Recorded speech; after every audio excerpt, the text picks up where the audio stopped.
Usapan naman natin ay ito, si Senator Robin Padilla, mga kababayan. Hala ka. Ganito tayo, pinaikot, parang si Marcoleta lang. Nangako nung halalan. Sa halagang, mga kababayan, less than 2,000, pag kami ang nanalo, sigurado, ang kuryente nyo, wala na kayong babayaran. Libre na yan. Nung siya po, mga kababayan, ay siningil ng mga kababayan natin, ang sabi niya, kayo naman, naniwala kayo? Hala ka. Ito namang si Robin Padilla, mga ka-GP Natics.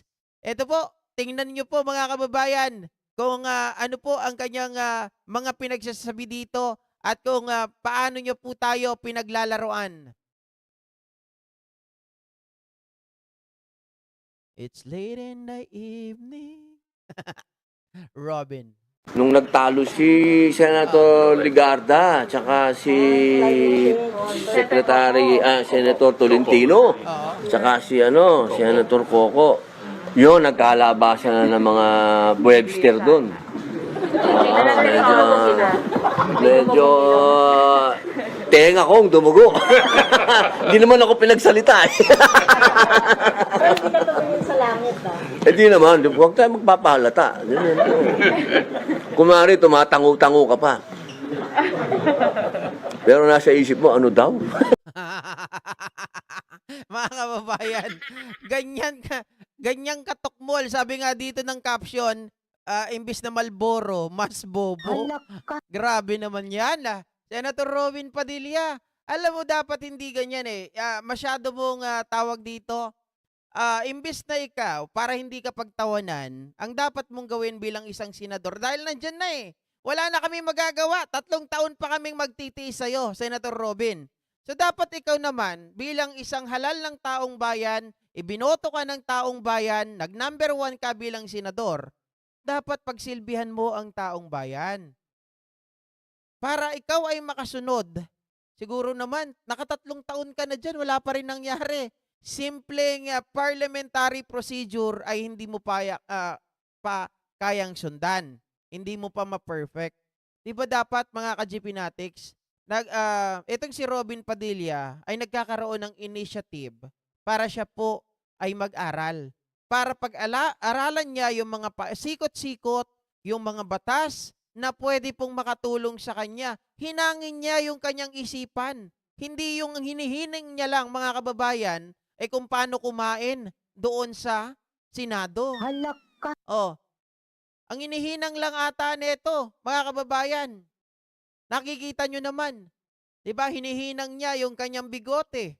Hoy, ikaw na din naman, GP, inggit ka rin sa bigote. Oo, pero siya kasi senador. Tapos makikita mo doon pa nagsusuklay-suklay ng kanyang bigote. Mga kababayan. Tapos may gana pang magalit pagdating po ng sila ay nagkakaroon ng debate. Gustong manuntok. Ano to? Sabi ni Trillanes, bata ba to si Robin Padilla? Puro suntukan lang ang gusto. Walang pinagkatandaan, hindi nagtanda. Kakahiya, di ba? Pinagmamalaki mo pa na ikaw ay niloloko mo ang taong bayan na kunwari, alam mo yung kanilang pinag-uusapan, tatango-tango ka lang para hindi daw halata. Mga kababayan, paano pag tinanong ka? Hala ka. Baka pag halimbawa, pinag-exam kayo dyan sa Senado, wala kang maisagot. Naturingan na yung mga Padilla, mga kababayan, mga ka-GP Natics, ay puro din po nanggaling, di ba? Sa political dynasty. Oo, dahil ang mga pamilya ni Robin Padilla, dyan sa Nueva Vizcaya, dyan sa Nueva Ecija, sa Camsur, mga kababayan, ay may mga kamag-anak itong si Robin. Oh, dapat natuto ka dun. Hala ka. Sabi ni Filipino Ako Channel, akala ata nasa shooting kaya nagsusuklay ng bigote. Gustong maging payaso sa Senado. Hala ka. Mga kababayan, kung gusto maging payaso, dapat doon na lang sa perya. Di ba? Naiinis ako pag nakikita ko si Robin. Sasabihin ng iba, naiinis ka pala, kino-content mo. Para malaman natin yung katangahan at kabubuhan nitong si Robin Padilla. Ganon siya maging bobo, proud na proud mga ka-GP. Halak ka. 'Di ba? Bilang senador, itaas mo naman yung level. 'Di ba? Kasama mo, nandiyan kayo, tagagawa ng batas. Tapos ang makikita sa'yo, mga kababayan, style asal kali eh. 'Di ba? Daig mo pa yung mga tambay sa kanto eh, kung umasta. Dapat hindi ganon. Dalhin natin bilang isang mambabatas, kailangan respetuhin mo yung institusyon na kinabibilangan mo. Itaas mo yung level mo para naman sa ganon, hindi ka hiya-hiya ang Pilipinas at ang Senado na meron tayong isang bobo na kagaya mo. Halak ka. Oh, bobo na ako, mas bobo ka pa. Dapat hindi ka na nagsenador. 'Di ba? Nakakabuang eh. Halak ka. Nakakawala ng respeto pag gano'n ang makikita natin. Biruin mo, mga kababayan, hindi lang 'yon. 'Di ba? Alam niyang senador siya. Yung asawa niya ay nagla-live selling. Biruin mo, lumabas doon. Tapos, alam niya naman na wala siyang saplot panloob. O, di ba, nakatapis lang siya ng kanyang wardrobe. O, yumuko-yuko. Ang nangyari, naglaro yung Junjun, gumaganon-ganon. Sabi nila, gasili lang naman daw. Halak ka. Ang dami tuloy na pahamak ng mga content creator, ng mga vloggers. Na-take down yung video. Halak O, ka. na-strike pa. Sabi ni Christian Vergara, itong si Robin, real talk lang tayo. Pambasag lang dapat ito sa boto pero nalusot sa Senado.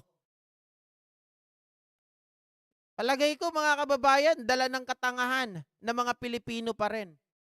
Hindi pambasag. 'Di ba? Nag-number 1 eh. Hindi yan basta nakalusot. Nagpapatunay yan na marami pa rin tangang Pilipino. Kasi ibinoto yung artistang wala namang alam. Ibinoto, mga kababayan, yung artista na walang ginawa kung hindi magpatawalang sa Senado.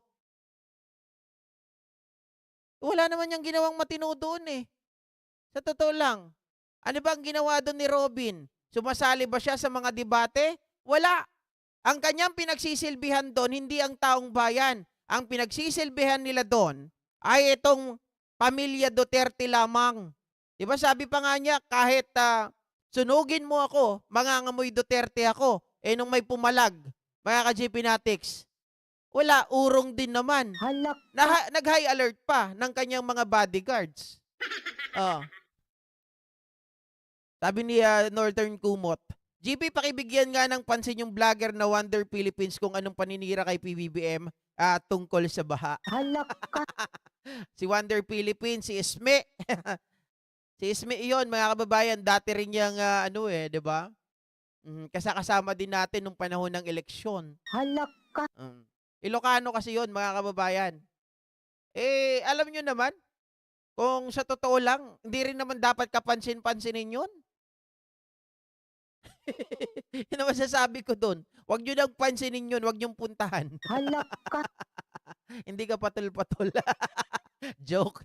Ayun, idol daw kasi nila Robin na action star daw kaya binoto.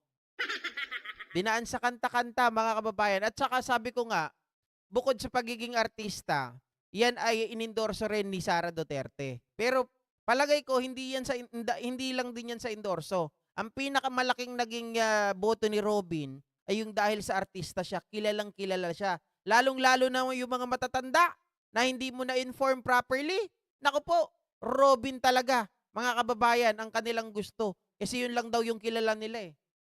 Biruin mo, pinagpalit yung boto dahil kilala lang nila bilang isang artista. Hindi nila alam. Yung pagiging artista niya, hindi naman yun makakatulong sa pagiging mambabatas. Dahil doon po, mga kababayan, sa paggawa ng batas, hindi naman po yan take 1, take 2, take 3. Diba? Sa bagay, pwede din naman minsan take 1, take 2, take 3. Pero, via amendments. Diba? Via amendments. Kita nyo naman yung mga ginagawa niyang batas ngayon, mga kababayan. Repatriation dito kay Duterte, Ano pa? Yung ginawa niya, same-sex marriage. Anak ng tina pa. Kinukontra niya ata yung kapwa niya Muslim. Kasi ang Muslim, haram sa kanila ang pag-aasawa ng kapwa mo lalaki o kapwa mo babae. Sabi ng iba, hindi naman totoong Muslim yan. Halak. Nagkukunwari lang yan para sa kanyang buto. Oh. Northern Kumot, Tagyamanak GP. Thank you so much, Northern Kumot. Pero sa totoo lang, alam ko na kasi yan kung paano sagutin yan si Ismi. Pinasok ko na yan eh. Kailan ba yon? Mga 1 month or 2 months ago, nung nasa probinsya ako, pinasok ko yan. Halak. Wala naman yan, mga kababayan, sa totoo lang. Bishnu, akala ko kasi para siya sa mga may hirap. Para pala sa mga Duterte, sayang ang boto ko kay Binoy Abnoy. Nabudol din ba kayo? Halak. Pilipino ako channel, madalas ko nadidinig sa nagiinumang tambay, bidang-bida siya. Yun, mga kababayan. Sabi nga ni Salvador Panelo, mga ka-Gpnatics, ang lahat po ng bumoboto sa mga DDS ay sadyang mal-edukado at sigurado po, mga kababayan, itong mga ito ay mga bobo. 'Di ba? Dahil ang bumoboto daw sa mga Duterte ay mga bulag na panatiko ayon dito kay Salvador Panelo. Umamin ang loko. Oh. Pero yung mga matatalino daw ng mga kabataan, hindi daw po pipiliin ang Duterte country. Hindi rin daw pipiliin ang mga alay na DDS kasi alam nila na yung mga taong ito ay bulag na panatiko at mal-edukado. Nakikita naman talaga natin mga kababayan, bakit kanyo? Mamaya pag-uusapan natin kung bakit natin nasabi na mal-edukado at mana sa mga amo itong mga taong ito. Diba? Sabi ni Teman Aquino, ano ang nangyari sa last midterm election? Dahil kay Robin Hood, nagiding mga botante, walang nanalong artista. Anong nagiding? Ano po ibig sabihin ng nagiding, Teman Aquino? Well, I tell you frankly, tama din po kayo na itong si Robin, kumbaga naging batayan o naging sukatan din na pagpili ng mga artista, mga kababayan. Dahil nga nandyan si Robin, wala nang bumoto, wala nang naniwala. Or sabihin natin hindi sapat yung mga naniwala na siguro, kumbaga, kung hindi po tayo nagpapakalat ng impormasyon hinggil sa mga artista na yan, maaring silang lumusot kasi malalaki pa din. Yung mga nakuha nila na boto, milyon pa kay Willie Revillame, milyon din kay Jimmy Bondoc, milyon din ang nakuha nitong si EPS Salvador. 'Di ba malaking tulong tayo, mga kababayan, sa pagpapakalat po ng impormasyon or tamang impormasyon para po itong mga taong ito ay hindi na makalusot. At sana sa 2028, wag na tayo magpapasok ng mga artista na wala namang alam. Okay lang sana kung artista, mga kababayan, ay may maitutulong sa ating bansa, hindi yung display lang sa Senado, pero pinapasahod ng taong bayan. Pinapasahod ng taong bayan, display na nga, gagamitin ng pwesto, gagamitin ang number niya. Bakit number niya? Number games nga sa Senado, 'di ba? Para po ipagtanggol ang kanilang mga puon. Halak. Gawa ni Rustom Padilla, kaya gusto ni Robin. Isinusulong niya ang same-sex marriage. Di sana, mga kababayan, itong si Robin, wag niya nang sabihin siya po ay representative ng mga Muslim. Sabihin niya na lang, representative ako ng LGBTQ. Halak. Di ba? Ganun na lang. Tapos, ano na siya, kumalas na siya sa kanyang relihiyon. Ganun lamang yun.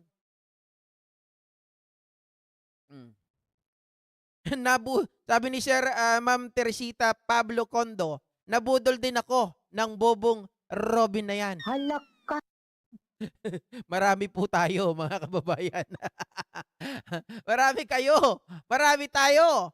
Pero ako, hindi kasi ako bumoto nung panahon ng 2022 election. Bakit? Inaamin ko naman dito, ako, si Marvin, at si JDB, mga kababayan, ay nagpunta kami ng Bicol that time. binantayan namin yung baluarte ni Leni Robredo. At doon nga po, mga kababayan, kaya hindi po kami nakabalik, hindi kami nakaboto dito sa Maynila. Yun, doon kami nagbantay. Kasi alam namin, 3 boto lang naman kami. Ang mahalaga doon, maiatid natin at magkaroon ng mata yung mga vlogger, magkaroon ng mata sila PBBM doon po sa baluarte ng kalaban. Which is napakahirap po talaga, very delicate. Kasi yung mga Robredo supporter that time, medyo marahas sila. Medyo marahas sila. Nambabato, nananakit nung panahon na yon. Doon sa baluarte ni Leni, mga kababayan. Oh. Sharon Sarmiento, shout out. Kahit kailan di ko siya binoto dahil alam ko di siya karapat-dapat maging senador yan, pero maraming nabudol. Isang beses pa lang naman tumatakbo si Robin, di ba? Halakat. Oo. Boy Silly, ginawa mo lang bobo mga taong bayan na bumoto sa'yo, marami ka nang nilinlang. Yun nga nakakaasar dyan eh. Pinagtatanggol ko pa nga yan nung una eh. Nung hindi siya nagpapasalamat kay PBBM, mga kababayan. Pero hindi lang isang beses, 2 beses na tinatanggi niya ang tulong ni PBBM sa kanya. Eh kung wala si PBBM, hindi ka ipinakilala doon na ikaw ay parang guest ng unit team, eh di, walay ka rin siguro. Hindi mo makukuha yung ganung boto. Pwedeng manalo ka pa rin bilang senador pero hindi ka magna number 1. Halakat. Di ba? Okay.